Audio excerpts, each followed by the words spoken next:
Hello and welcome to Royale Without Cheese, our bi-weekly podcast in which we discuss both the classic and the unknown of art and popular cinema from the then and now. We are your hosts, me, Tomás Ferreira, Leonardo Miranda, Hello. and Miguel Aido. Hi there. This is our talk show segment where we welcome grand indie filmmakers to our wonderful couch and discuss their work. Here with us we have Beru Tessema, an Ethiopian-British film writer, director, and playwright based in London, a graduate from London Film School and RADA, being currently an acting teacher at the latter. Beru's short film Lions was recently awarded the Unifrance Grand Prix for Best International Short Film at Cannes, competed at the Clermont-Ferrand International Film Festival, and was just nominated at BIFA for Best Short of 2023. Beyond his writing for short film, theatre, and TV, he co-wrote the 2017 feature film Barley Fields on the Other Side of the Mountain, nominated for Best Feature at the Valladolid International Film Festival. Today we'll be discussing Lines along with other of his projects. And so, Beru, how are we feeling today? Good, thanks. It's great to be here, and thank you for the wonderful introduction. Thank you for joining us. Well, we have to really start by saying that we've watched Lions, and your short film, we really felt it was deeply layered and humanistic in the way that it portrayed this struggle of this immigrant Congolese family in today's post-Brexit Britain. Mm-hmm. And it really, for our listeners, the story follows this family, and specifically Rosie, a teen who gets into this misunderstanding with these two window cleaners who threaten her home. And so we say layered because, first and foremost, you are capable of, in just about 23 minutes, and it's amazing how you do this, you're able to really explore in a very minute way several elements of the narrative in what I find the most interesting about cinema, which is picking up the different elements of what compose the social environment in which a character lives. And so you have the language barrier, which Rosie lives through very, very much. She has that, what's going to become fatal to her, which is that difficulty with the language, which is English. And then, of course, the financial struggle that the family has in keeping their home, a home which is everything to them, all the while is falling apart in poor living conditions. And also, humanistically, you have the fact that how Rosie really ends up solving, so to speak, the quarrel with the window cleaners, in the sense that she shares her Congolese food, which is a very communal gesture. But interestingly enough, while we do see the racism in this antagonist, the window cleaners, in the sense, you also suggest their own struggles, which is in keeping with the very compassionate spirit and the complexity of the film. And so in essence, I found that what was one of the most interesting features was how the film really builds difficulty upon difficulty for this family in unexpected and gripping ways. And I was just gripped at my seat watching the film in empathy for the characters. And so we really want to ask, first and foremost, how was the writing process in finding these characters and finding the narrative structure? Thank you for your response. You know, the writing process of this film, it took, I mean, you know, like financing the film and getting to the point where we could actually make it took some time. But during that time, over a couple of years, kind of revisiting the story and thinking about it, particularly, Brexit was a long time ago now, but somehow, because it's such a kind of shocking thing, it still feels recent. Do you know what I mean? Because it's such an extreme thing. It's still it's very much in the air. So the thinking, my thinking was around how do we think and how do we experience, this amazing city, London, which is, the reason why it's so amazing for me anyway, is because it's so international, so multicultural, and it's this incredible space where so many people from all over the world feel at home.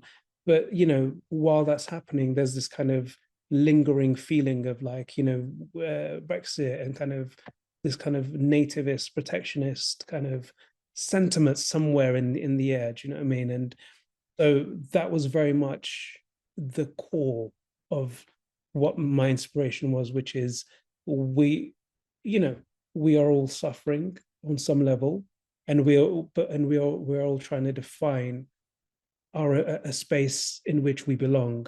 And I think that's important actually for me to, when I came to the realization, actually, one can't demonize people who are, Brexit voters, for example, because everyone has a reason, everyone has a justification, and that justification is often rooted in some kind of suffering, some kind of like this, disenfranchisement, and I was really interested in trying to humanize this kind of tension that exists, you know, and of course it's something that's increasingly evident in so many parts of the world, not just in Europe, but, you know, the world has suddenly shifted into this space of being protectionist and being nativist. And at the core of it is, you know, the real, you know, the reason why is because there's a bigger antagonist, there's a real antagonist, and the antagonist is a political and financial kind of system that often pits poor people, working class people, immigrants against each other, and kind of gets away with doing unbelievable damage. And yet people on the ground are just distracted by blaming each other and thinking the other person's a problem, when actually it's the structure we're forced to exist in that's the antagonist, you know. So it's just, I wanted to kind of find a very human and very simple way of trying to kind of capture a story, this kind of experience, you know. Yeah. Definitely. And like you say, it's a phenomenon, Brexit, that really has roots up until today, and it changes the structure of how people live. For example, there was very recently, it came up on the news that a Portuguese man, a plumber, living in the UK for 20 years now, just because he missed his settlement scheme, like renewal, by one day. He was, I think, he got into trial basically with the government, need to get a lawyer just to justify himself because he was going to renew it. But it was the matter was just missing one day, which becomes crazy. Like it's Yeah, big yeah, yeah. transgression. But yeah, and also the question was also to do with how did you arrive at the specific narrative structure? Because it's amazing how you can, in the first 10 minutes, essentially, really worry yourself with allowing your character to have this setup where you can paint what is this world, this living and breathing home for them, that they're struggling financially to keep it. Also, you have the detail of the windows that I find very interesting, that keeps coming back and how they need repairing, and how for example, you also, in that very little time, short amount of time, you do introduce the difficulty Rosie has with the language. And then later on, at 10 minutes kind of point mark, you have the inciting incident, so to speak, of the short film, which is kind of an amazing array of little details. And also something I find very interesting in those first 10 minutes, actually, is how you go further into another kind of narrative, and you have this immigrant family come into contact. In this beautiful shot, you have Rosie and her mother, I think. I'm not sure. Yes, Yeah? older sister, yes. Older sister. Okay. Yes. I wasn't sure if that was the reality of the situation or not. They enter this house, this huge black house, kind of unseeable Oh, from the yes, outside. And they yes. go down this kind of patio hallway, and then you have this span turn, and you see the family.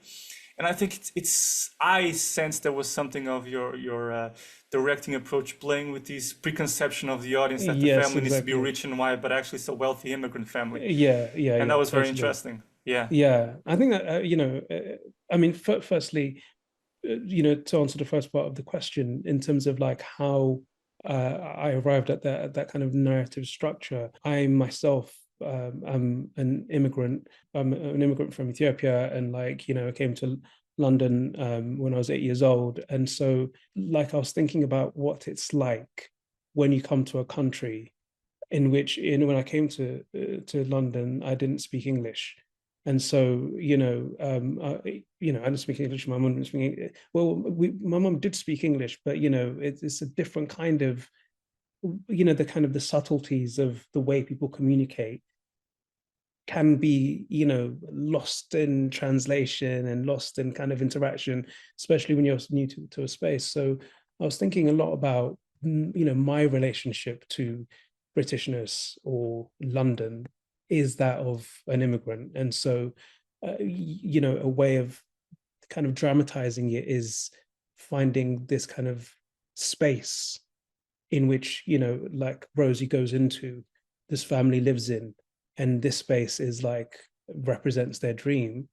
But something that's also really important in the story is, the immigrants' idea of the young immigrants, the child immigrants' idea of what London will be like. The Rosie's older sister, her sister's husband, like they're older, they know the realities. Whereas for Rosie, what she hears is that, the kind of how incredible life could be, and so to have that expectation and to come into the reality and the gap between reality, reality and kind of expectation is something that I was really interested in exploring. And also the language is key, because it's really where the conflict kind of comes from, the misunderstanding, the crossed wires.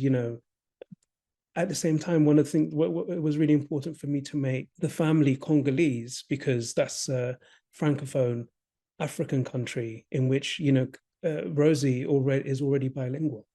She already speaks Lingala and French, and so there's a kind of racist slur that one experiences when new to a space and new to a language, which is learn English, learn how to speak the language, whereas actually people already so making them francophone, making them Congolese, making them bilingual, and she's also learning a third language, which is English.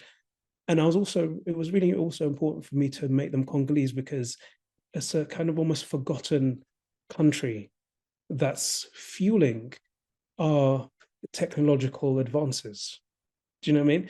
The minerals in the Congo, like the only place we can find certain minerals on the planet is in the Congo, and the people are suffering from like manufactured wars. These kind of it's dire. The situation there is really dire, and yet the world is unaware. So the reason why I say that is because the reality is the comfort we exist in as Westerners, and the technological advances we have in the West is at the expense of countries like the Congo. Do you know what I mean? So when countries like that are destabilized, and then you have people who come to these countries for a better life, they're seen as like invaders, when actually they are refugees, because we the West has had some kind of impact on their lives, and so they've been made to become refugees. Do you know what I mean? So these are the things I was thinking about in terms of like the construction of the story world, the family, where they come from, but not thinking too politically about it. But it was just really important, and people might see it and not think about the Congo, but just to kind of send that kind of possibility of people discovering and being curious about what's going on in the Congo and why those things are going on. And I think beyond that, it's this thing of like the immigrant's dream and the immigrant's reality, which is represented in that flat. Yeah, definitely, definitely. Yeah, it's very sensitive of you to choose that as the origins of the character. And I do believe that often when you watch a film, you often get, provoked to go research further. And that's part of the magic of cinema. You get really provoked by a film to search for answers even beyond the narrative. Um, Lastly, in terms of writing, we really want to ask what are, in a sense, the methods, the rituals that you have, that you set for yourself when writing? There's always that kind of discussion. What does a writer do? Everybody has a different process, method, a way of inputting a discipline in your day to day, in the sense of, okay, I'm going to arrive at this scene today or at that scene tomorrow, and this is going to turn into a sequence. What are more or less those rituals or habits for you? You know what? Like recently, I've discovered so much of writing is in rewriting. Do you know what I mean? So much of like from my experience, when I arrive at a draft that makes sense, it feels like the story's been unlocked, and it feels like the story already existed. And so the writing process is like the process of excavation, a process of excavation. And so for me, it's like writing is quite, it's quite, it's the routine of like repetition. I think and the fact that 90% of it is just like repetition and routine, and getting to the desk and really kind of working through it, and like 10% is like inspiration. Do you know what I mean? Which is like, it's incredible when the inspiration is there, but particularly with screenwriting, because it's so technical and it's so visual, one has to be like very, I just think there's a certain discipline, and the discipline is to do with being able to constantly go back to the scene and to the script, and kind of try to see it with new eyes each time. But for me, like the redrafting process is like the key. The redrafting process, and also like the plotting. Plotting is the key when it comes to like screenwriting. And you know, once you've but revisiting and questioning, but something else that's really important to me is when I get to a certain point with the script, I get the actors that I'm working with to come on board and really investigate the relationships that's on the page, and the things that the characters say that's on the page with the actors. Because something that's really important for me in my process is giving space during the shoot for the actors to improvise. You know, because when they improvise, like, you know, in this film, for example, just some really extraordinary things came out, like some really astonishing moments. You know, for example, the guy who plays the younger window cleaner, I think he's an amazing actor, Morgan Watkins. We worked together, and you know, and part of the preparation was really thinking about, you know, in a really empathic way, really you know, humanizing this character that ultimately becomes an antagonist. But in humanizing it, we really created a kind of backstory, you know, that the actor really came up with as he was developing the character. And there's a moment where he comes into the, you know, when the conflict happens, the way he describes the flats, the way he describes, you know, how this was a place where he knew so and so lived in that flat, so and so lived in that flat, and now this is, you know, it's full of them meaning immigrants, you know. And that moment just feels so like kind of potent. It feels so potent because it was a moment that happened from a real connection that the actor has, an empathic connection that has the character. So I think beyond just writing, there's something about collaborating with actors that I just think yields something that a writer can't necessarily see. Yeah, definitely, definitely. We had a director previously on our podcast who, in talking to him afterward, he said precisely what you're saying in regards when writing the script. I often give it to the actors afterwards because they can comment on what works on the dialogue and what doesn't. And it's interesting that you mentioned Morgan because I sense that you two came from the same place. I think Northwest Yes, London. Yeah, exactly. Yes, yeah. yes. So Yeah, he's a good friend of mine. Yeah. cool, cool. He's amazing. I think, you know, there's Yeah. so much detail in that scene. Just him banging the glass really felt like a Yes. natural thing. And surprising. I could see that as part of his improvisation in the moment. Yeah. Yeah, it's interesting. That, I mean, like that scene, for example, yeah, when he bangs the window, but then when he's outside and you know, Rosie has closed the door and then she closes the window. And there's the moment where he's stood outside the window, you know, with the letter. That was just, I mean, I just thought that was such a powerful moment. That we just discovered. There was something about the way he engaged with the space and how instinctive he was and how free he was, that I think just really elevated the film, actually, Yeah, you for know. sure. Yeah.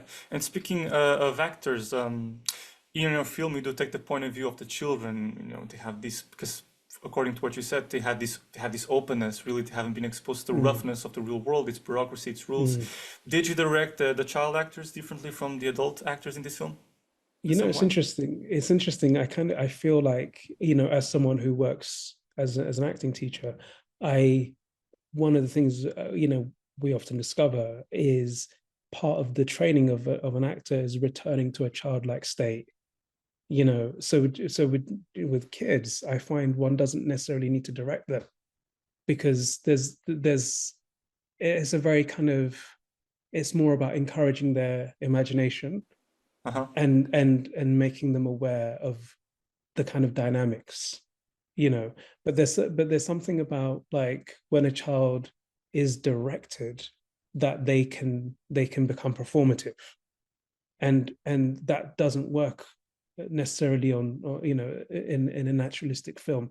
So we were very lucky in finding Cornelio, who played Jojo, because the, you know, the amazing casting director, Harry Gilbert, we just did lots of workshops with lots of different you know, kids, and we were looking for someone who wasn't, you know, a kind of, you hadn't gone to like drama school or stage school or anything like that, just someone who's very kind of authentic and just kind of very natural. And in observing them in a kind of workshop environment, what we were looking for was a child that was observant, a child that was kind of that had his kind of attention in a way that was quite externalized, and watchful and kind of responsive. And so Canino was very kind of just natural. We didn't really need to do much with him. But I mean, there is, of course, an element of directing, and that is to do with being playful. When it's like a game, when they're allowed to play and it becomes playful. Like, I love the opening sequence. And in the opening sequence, it's like, Cornelia was just like, joyfully playing like a kid would play. And my job was to make him feel comfortable with the crew and the camera, with the crew and the camera. But like, once he was comfortable with that, then it's, doing what he does all the time as a child, which is playing and imagining and inhabiting that imagination. Yeah, definitely. I find it, it's one of the beauties of the film, how you can contrast the hardships of living in that house, but at the same time, the kids finding a sense of normalcy and happiness. I direct a short film where likewise I had to direct a child actress, and likewise my film opens with a sense of play between mother and daughter in this case, and they are masked. It's Halloween, and the mother is like in a cat suit, so it's very similar in that sense. And yeah, it's. I agree with you in the sense that you need to find a sense of playfulness with the actors. We did a lot of theater games in my case, so and that really helped the trust between them. It was very easy on the day. And then finally, on the sense of actors, directing actors, you being one yourself who studied at RADA, become a lecturer there, and even a working actor who's been at Shakespeare Globe Theatre and film and TV dramas. We were really interested in understanding, how do you prepare your directing notes as an actor director virtually? How do you see yourself different from other directors who don't have that experience in front of the camera? This, like, in terms of like giving notes, like, I very much like to be, as kind of close to the actors, or like as close to the camera as possible. So for me, like, when they're playing the scene, I like to feel like I'm involved in the scene. Do you know what I mean? Where I don't like being too far away, like on the monitor, like, because there's something about that distance that I kind of feel, for me anyway, just, it stops me from being involved, emotionally involved in the rhythms and the beats of the scene. But there's something about kind of embodying. There's something about watching the actors embodying the scene, and as a director also embodying the scene. Do you know what I mean? Living through the scene. And so when it comes to giving notes, for me, I think, having been an actor as well, there's something about when directors give notes and it's too kind of like overly intellectualized, or when it's kind of very, kind of abstract. And that would send me into my head, and I'll just think, what does the director mean? But actually, there's something about the very simple notes. So I think, so the challenge is like, as when I have notes, it's like, boil it down to something that's kind of immediate and simple, in which I'm not talking at the actor, but actually kind of allowing or giving space to the actor to discover the notes themselves, by giving like simple prompts, that, because part of it is about kind of making the actors feel confident. Do you know what I mean?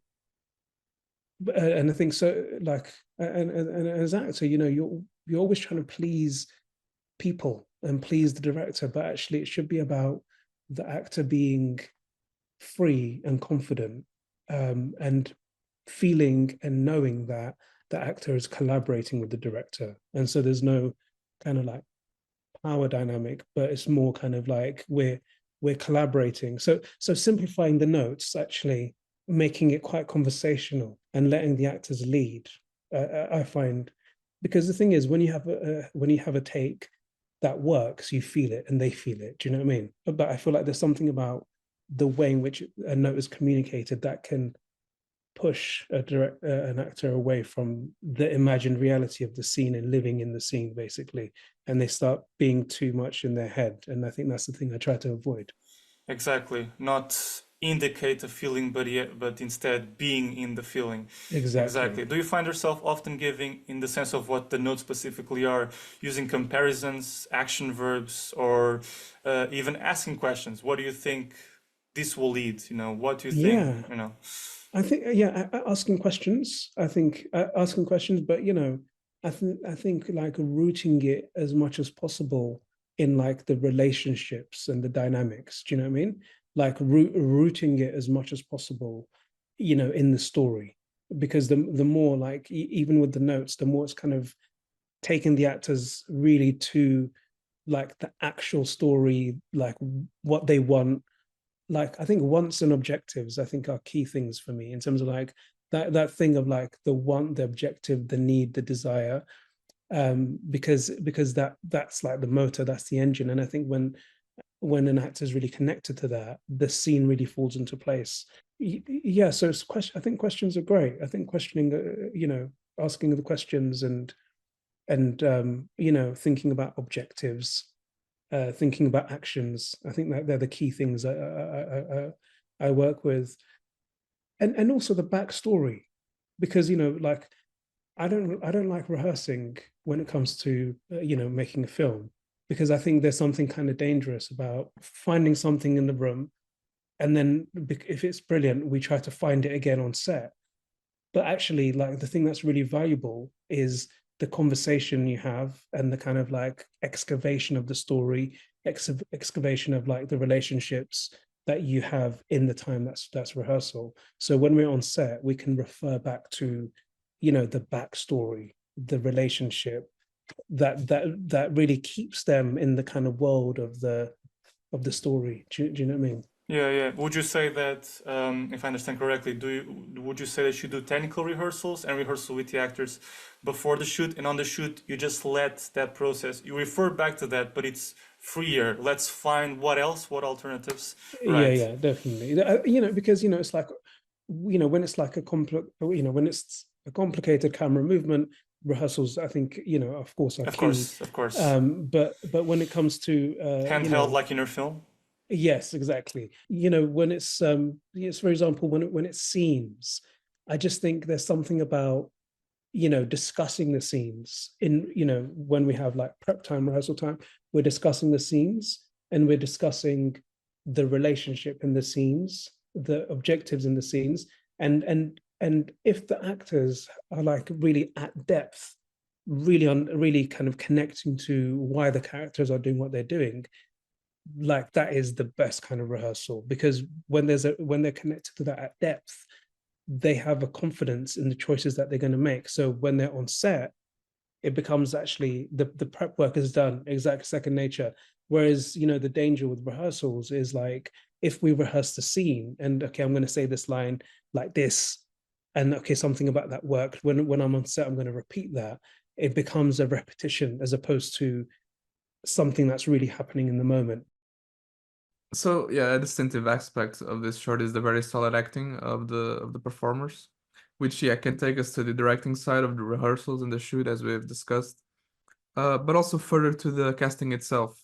So what methods have you found in your experience most helpful when casting actors? What you ask of them, and what has worked best or worst when making the casting decision? If you look, retrospectively at the actors' performances. You know what, like apart from Rosie, who like we looked everywhere, and then eventually we found Melody, who plays Rosie, and she sent us a tape. On the tape it was like immediate, you could absolutely see this is an actor that is so alive on screen and is so instinctive and is so convincing. So there's something about like those rare moments where you look at a tape and immediately this is exactly the person for the role.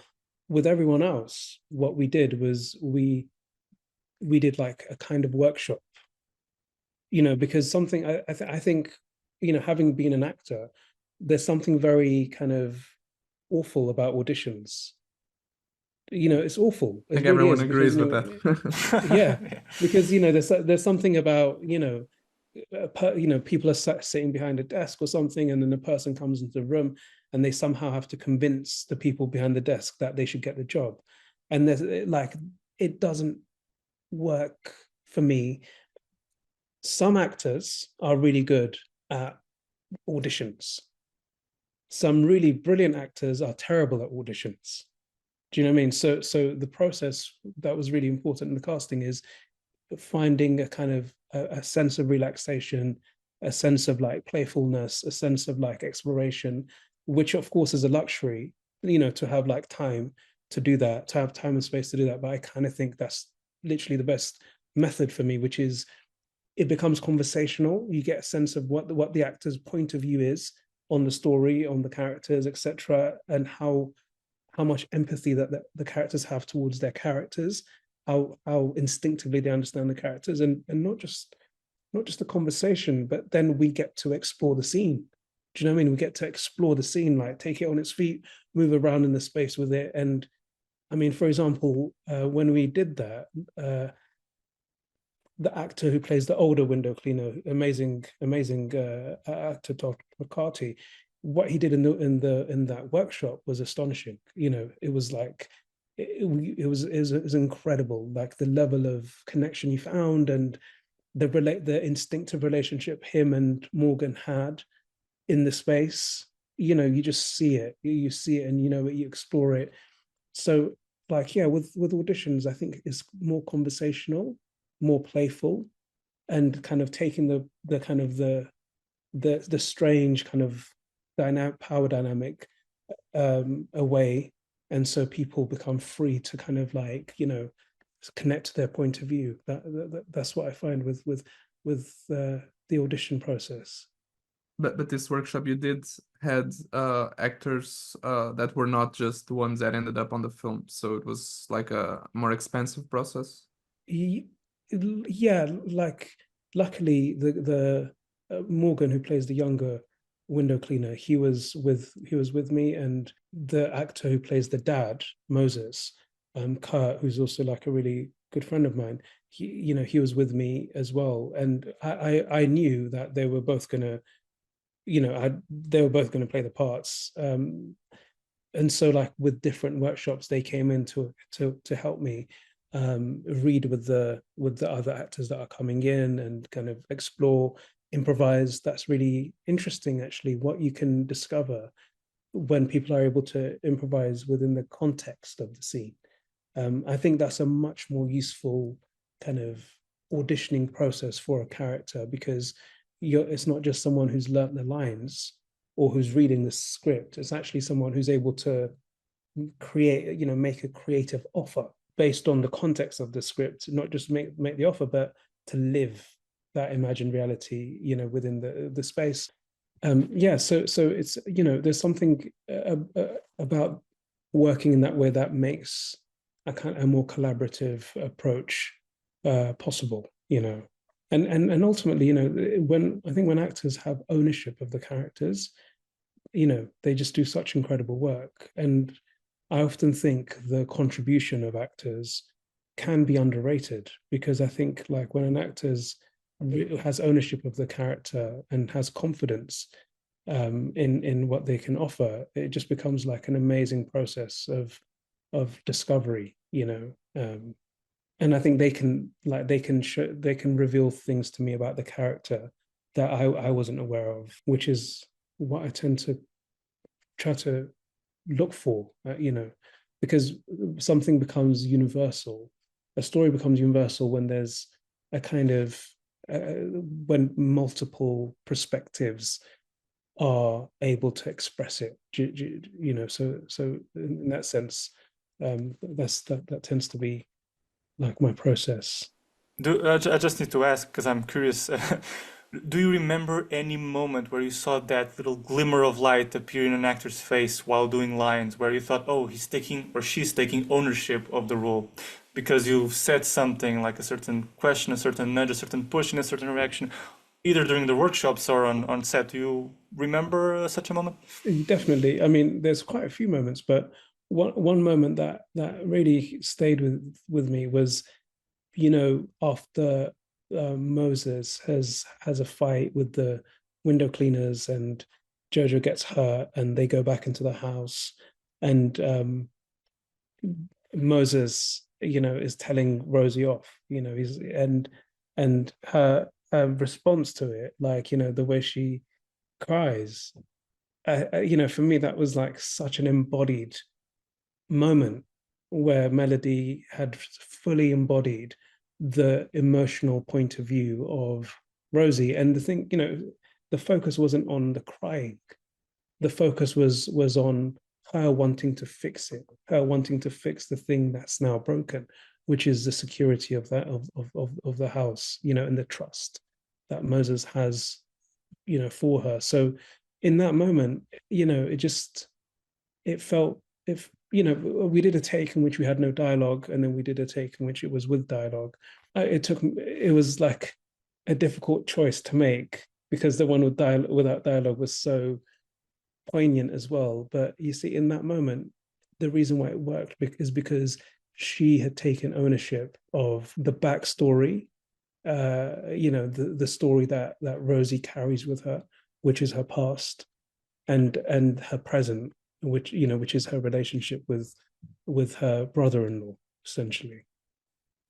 So there's a distinctive zoom shot in lines when the family visits a new house. It's clearly this modern house representing a lifestyle of really stark contrast with their own. And the zoom happens as they enter the opening gates. And so my question is quite direct. What led you to choose a zoom as opposed to a push-in or even a still shot? Because the zoom offers a realistic perspective. So it's almost like you're mimicking a CCTV camera in this lush neighborhood or something. And yeah, I was curious. Yeah, you know what? I mean, that's an interesting question, because it's instinctively, it was the feeling of wanting to create a distance between, wanting to create a kind of physical distance between the camera and Rosie and Grace, who are at the door. And there's something about experiencing the scale of that house, this modernist kind of luxury house. There's something about the scale of it. There's something about the zoom that achieves a kind of a distance. At the same time, we want to get a close up, but there's something about maintaining that distance that we kind of explored. But it's interesting just thinking about it almost like a CCTV camera as well, because there's something cold. There's a coldness to it, which I think was like necessary for the experience. But also it's that feeling of like Rosie's no longer in although the flat that they come from is deprived and kind of like falling apart. There is a kind of immediacy and a warmth in the way like things function and in the way the camera functions in that space. But there's something about going to this place of affluence in which like then the space treats them in a certain way, which is in a cold, removed, kind of distant kind of way. Yeah, and the fact that we know how the zoom works mechanically kind of also helps to give that perspective of the mechanic and the coldness and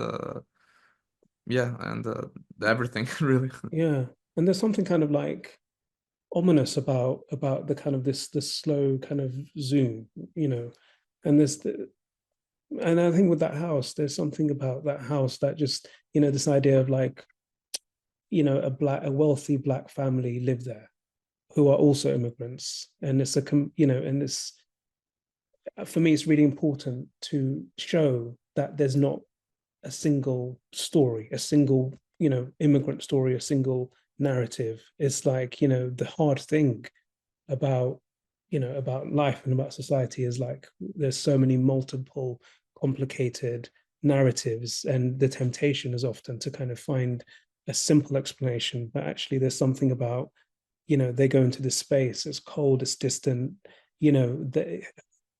Grace is essentially a domestic worker there.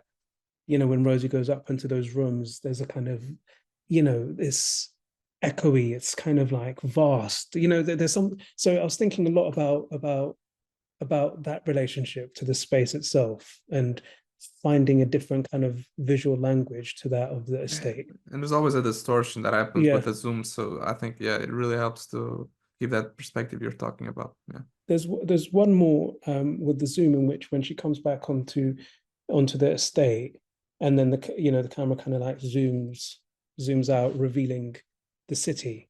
So it's this thing of like wanting to create space, wanting to show the relationship to space. There's something about that social housing estate existing in this city that's surrounded with wealth and kind of like power and like these skyscrapers and the financial districts, and yet the amazing thing about London is that one thing exists right next to another. It's a real multiple. Even the architecture is very much like this melting pot of different kind of possibilities. So it's to do with like showing space. I think that's what I was really interested in, relationship to space. Yeah, so I thought the choice for the song at the end, Pitié by Tabou Les Rochereaux, in the credits was very interesting. It was unexpected because at first there's sort of a clash, a contrast with the joyful tone of the song with the rest of the film, and especially with the end of the film. But it really worked because I especially thought about how the film begins, as you've talked about the two kids. They're playing and they're having fun, and then that moment is interrupted by the woman telling Rosie to be responsible, stop playing it, be more responsible, which I think rhymes with that final image of Rosie having assumed that responsibility, and you feel that weight, which is then sort of interrupted by the song, which is playful. So my question would be, what attracted you to the song and its significance to the characters in the context of the film, of course? Yeah, I mean, like in the first instance, there was something about preparing the film and listening to lots of different music by Congolese artists, and these incredibly these classics, and just kind of realizing how rich musically the culture is. But the thing that attracted me to that song was there's a kind of A, it's the melancholy, and B, it's to do with someone. It's a kind of love song, isn't it? It's a kind of like it's the immigrants kind of yearning to be loved, to be accepted, to by a space or a society or a culture that is rejecting them. So there's something about that just really resonated. Still holding on to there's something about that song that's full of yearning, full of longing, and so that's what really spoke to me. This longing to be loved, to be accepted, and to be a part of something. And I think underneath it all, there's something really true of the immigrant experience, in that, possibility. There's something of a lightness and a possibility in that song as well. And even the lyrics of him talking about, I've been working all day for you to love me, stuff like that. Exactly. Very powerful. Because there's no, it's like, I think it's really important to show the possibility of hope and the possibility of light. And actually, although people like the Moses and Rosie and Grace, they're suffering, they're not bitter. They're not broke, because bitterness can break people, can make people, stop seeing hope. And I think that's real tragedy. When that happens, that's real tragedy. Do you know what I mean? But the thing that works for me with the film is like the characters are not in that space. The characters are like still hopeful, and I think it's especially now, I think it's so important for us to experience stories that can be life affirming, experience stories that can kind of show us actually, light is possible and kind of hope is possible, and we can get through things that are difficult and still kind of hope. I think that's so important, and there's something very sweet and melancholic about the song that just kind of resonated with me very deeply. And also, so as a playwright, you have also been recognized for your power to infuse your plays with very gripping dialogue and lots of tension, which is very much present here in Lions, and specifically in the scene we keep coming back to, which is that confrontation with the window cleaners after their misunderstanding. And the good dialogue is also about what's not said and the body language, and that scene is very strong for that. The way their bodies communicate their points of view, and you can sort of understand what each one of them, the three of them, are thinking, which is obviously a testament also to your directing and your work with the actors. And I love that detail of how both men are revolted at her, but there's a moment where you can see a sort of maybe a glimmer of compassion, or maybe we ourselves project that onto this older window cleaner. There's that shot that lasts a little longer on him, which makes the moment very compelling. And so I guess tell us what advice would you give for writing dialogue, and what elements do you look for to shape something that is naturalistic but very dramatic, or that can be very dramatic? It's, you know, like early on, I would read, you know, the plays of David Mamet, for example, and there's something about like the way David Mamet writes that's so, you know, very close to how people speak. And you know, there's something about, you know, Harold Pinter, for example, you know, something about the dialogue of Harold Pinter that kind of, you know, reflects the way people speak. And often, you know, these writers, it really inspired me because I suddenly realized this the imperfection of dialogue. It's like, you know, how we often can't really articulate ourselves, and so we're always looking for ways to articulate ourselves better. But it's in the gaps between. It's between those gaps in which who we are is often revealed, or how we feel is often revealed. So in writing dialogue, it's really about, as much as possible, like listening to the way people speak as much as possible, and in listening to the way people speak, thinking about what are people doing with the dialogue, because the only time dialogue becomes useful or effective in a dramatic sense, it's only when the dialogue is active. You know, if the dialogue isn't active, then it becomes you know, expositional, and it kind of takes the air out of the scene. But even when someone's being completely inarticulate, but they are using some kind of word, you know, repeatedly, as long as a writer, the action of that moment is like clear and identified, it makes it feel realistic. You know, it makes it feel, yeah. That's the one thing I would say to anyone writing dialogue: make the dialogue active and not descriptive. And even if it's descriptive, what's behind the description? What's the character doing with that description? You know? Yeah. How is it working in terms of the characterization, so to Exactly. speak, at the very least? Yeah. Could you mention what are some of the David Mamet plays that you like, now that you brought that to our attention? Well, I mean, the classic one for me is Glenn Ross. That's the like, you know, that's the one play that I go back to a lot, which is just kind of extraordinary. And you know, something about for example, you know, when I'm writing plays now, there's something about the overlapping dialogue, for example. Do you know what I mean? There's some, you know, just the imperfection, repetition, and rhythm.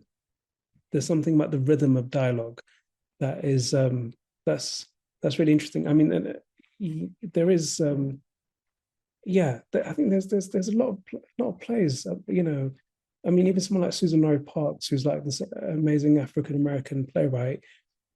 You know, there's a play called Top Dog Underdog, which is just massively influential for me, which has this kind of rhythm of dialogue that's very active, and suddenly, you know, the dialogue itself reveals the characters, because they're really doing things with those words as opposed to using the words to describe things, you know. But yeah, I find, yeah, dialogue is, you know, I just find it to be such a key tool, such in making a scene work. And also when you're kind of exploring the dialogue, you might find, there's a certain rhythm that people have when they speak, and there's a certain rhythm that takes place within a scene, and there's something about that being evident in the dialogue itself. And so I think paying attention to I think rhythms of speech is a really interesting way of unlocking that as well. Yeah, and you keep register of that while reading plays, but for example, do you record people at all? Or yourself, for example, speaking? Because I've heard of, not record in the sense of literally recording, but for example, taking notes. We've heard of these situations where writers take notes on a bus, overhearing conversations. What I tend to, the advantages actually of being an actor is that you can kind of act the scenes you're writing. You can be on, as I'm writing a scene, I often speak the scene out loud. Do you know what I mean? So in speaking the scene out loud, I'm already inhabiting that scene, and I'm already feeling like what it feels like to say those words. And that really kind of becomes part of the process for me as well. And the things that are unsaid are often interesting for me when it comes to dialogue. It's the things that are unsaid, but then that for a viewer feels very clear what the thing that's unsaid is. That's when it becomes true. That's when it becomes very close to reality. Yeah, definitely. I think dialogue for film or even for theater, it works best when it works in this sort of harmony with the image. You want to be the film as much visual as it possibly can, and so cryptic in a sense, suggestive in a sense, and a dialogue at its best, it's also cryptic. I find that a lot of mainstream storytelling tends to not be cryptic, and try to be descriptive and say everything of what's going on. Yeah, so, exactly. Yeah. Exactly. Someone there's a few filmmakers, that I think use dialogue in the most brilliant ways. One of them being Spike Lee. With Spike Lee, there's something about the way in which he uses dialogue that's so dynamic, and it becomes an extension of the characters. The key thing is the dialogue is super active, and when you think about Tarantino's films, for example, the dialogue is like a feature in itself. But again, the thing that makes it work is how active those complicated sentences and words are. So yeah, so that's the key thing, and that's one of the challenges when writing a scene, how to make each moment feel active. But personally, I'm becoming less and less interested in dialogue when it comes to filmmaking. I just find it it can be an obstacle. Do you see what I'm saying? It's dialogue is often an obstacle to the way in which we interact, because we never really say what we mean. And when we do, we never quite articulate it, and so we're searching for it. So I try to find now, ways of writing a scene in which it's just more visual than and less reliant on dialogue. And the joy of writing a play is it's all dialogue. So it's there's space to really explore that. Yeah, definitely understand it. Yeah. Also, now we're speaking of plays. You are transforming your award-winning play Exile in Northwesi into your first debut feature film, which sounds very exciting. And you're doing it with Steve McQueen's company Lammas Park, together with Film 4. Could you talk about a little bit what is it about, and how has been this working relationship with the production company Lammas Park? And have you met Steve McQueen in the process? It's very early days, so we're just in the process of just really initial conversations, and it's Steve McQueen is one of the most inspirational directors for me, so it's just such a privilege to be able to work with this company, and I'm really looking forward to just actually working with him on this. So the story, it's really developing this idea of the immigrant's experience further. It does have a relationship to Lions, and it's really largely from a child's perspective, and it's actually about forced migration. When because often, when you're a child and you have to move to another country, you don't have that much choice in the matter. So I'm really interested in exploring how people respond to a space that they had no choice in being brought to. And then when you grow up in that space and you have to find your kind of place within it, how does that manifest, how does that work? So, and it's about these twins, identical twins, who respond very differently to the experience of migration. So it's yeah. I mean, at the moment, I'm actually I've been working on a second play, and while things, in terms of just in the process of working, waiting to get started on the feature film, I've just been working on a second play. Yeah. Is it going to be? Oh well, you're going to make the adaptation to cinema, I imagine, and so at the moment it's more a financial stage. I imagine it's more kind of just kind of sorting out the contracts and initial conversations, and I'm thinking, I'm working with some really brilliant producers at Lamas Park, and the thing we're exploring is the visual language and visual references. We're thinking a lot about films, different kind of films, and just really, there's something about this phase that is kind of amazing, because it's a phase of just dreaming the possibilities of what it could be. And in dreaming that, we're looking at, I'm reading books, sharing references for books, sharing references for films, sharing references for art, and working on this kind of big document of compiling all the references across the board. And so there's something really exciting about this process of dreaming about what the projects will be. It's like a rediscovery of the thing. Exactly. Yeah. Mm-hmm. Yeah, it's really exciting when the producers can enter that dialogue. I think it's not frequent, but yeah, I mean, for example, I've talked with the post-production supervisor for After Sun, and in discussing with him how was the process of financing the film, he's constantly in these meetings.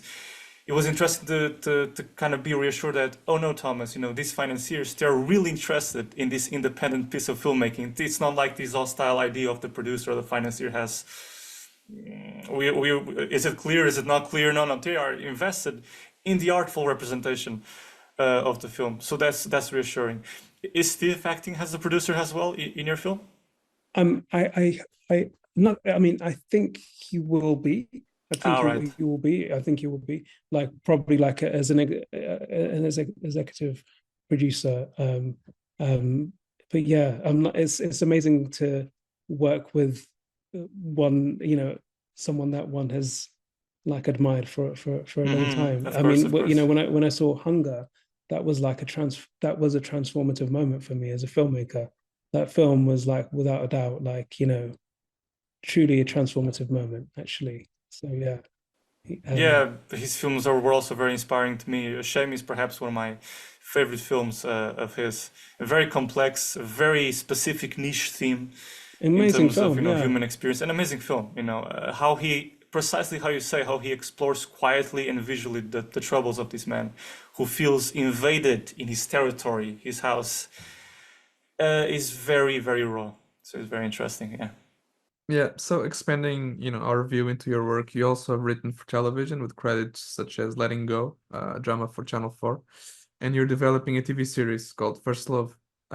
So could you describe what it is like to write for television, how the process differs from writing for film in terms of work relations? What's the relationship like with the commissioning body?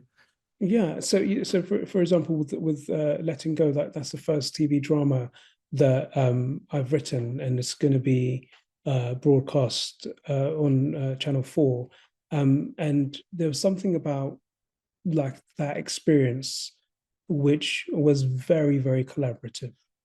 When I say that, because the producers at Blacklight TV were super involved in the story development, and it's something that it was kind of extraordinary, actually, like the level of support that I experienced on that project, and the support being having people that you can really excavate the story with, and excavate the possibility of the directions of where the story can go. And there's something about like just the process of just plotting everything, that is so vital when it comes to like TV drama, because that's a project I didn't direct, I just wrote it, and so in writing it, one has to be like aware of like time, and one has to be aware of like the screen time you have, and the fact that actually one can't use so much dialogue to express what's happening. So with TV writing, something that really kind of changed my practice is just the value of plotting and structuring,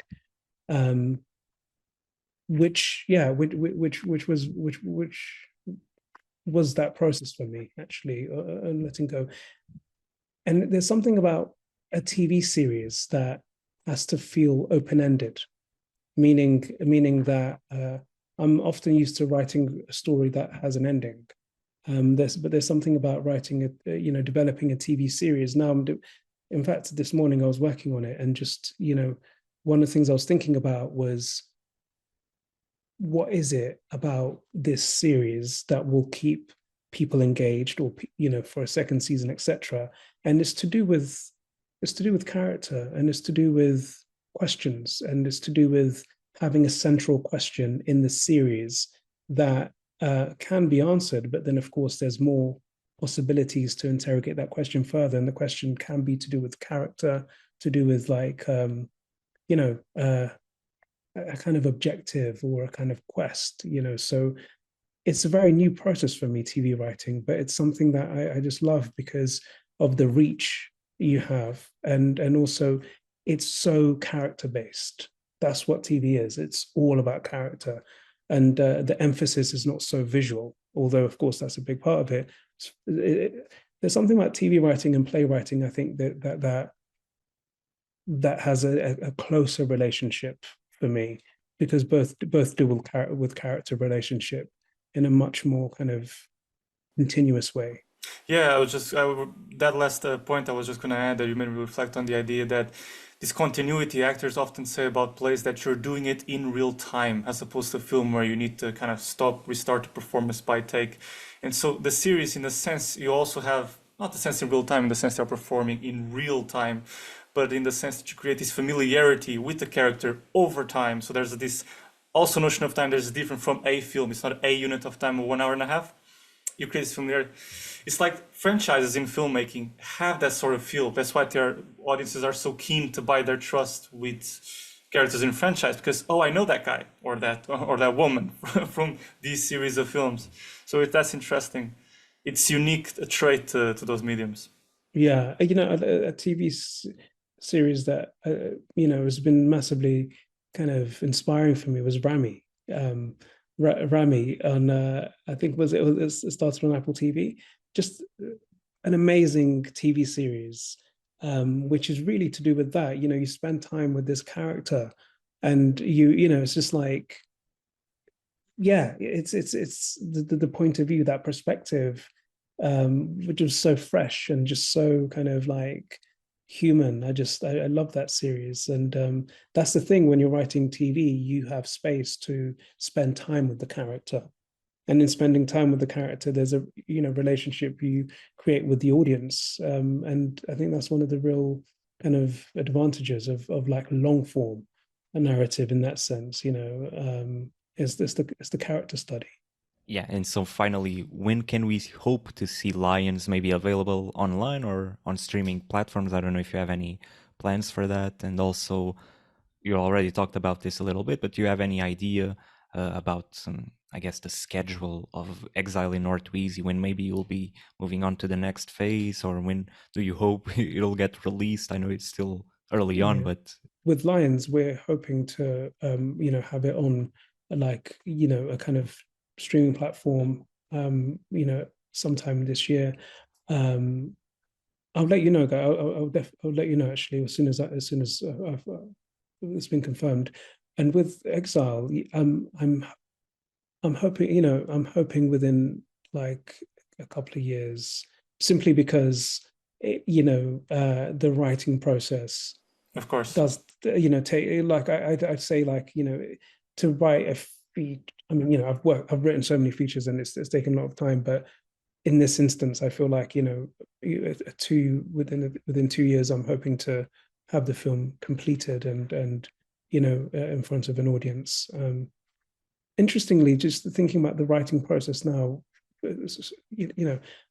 I'm thinking a lot about just the kind of plot points with the feature.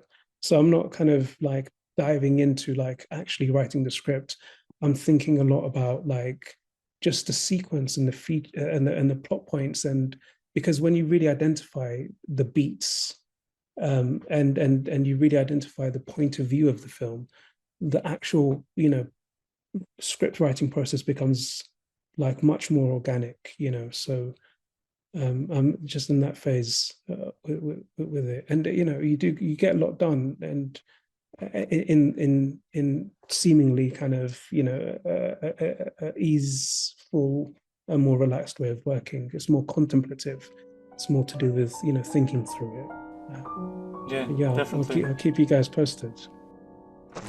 And that was the latest from Beru Tessema, folks. We would like to thank his presence here today. He is truly an excellent filmmaker. And remember to check out Lions once out on streaming platforms. If you're a filmmaker running the festival marathon, feel free to send us a message for an interview as well. We would love to promote your work. Don't forget to subscribe, share this interview, or simply give us a like. That's how our podcast can grow ever more groovy. And if you're on YouTube and want to see more interviews like this, check out this next video right here. Thank you for listening and see you next time.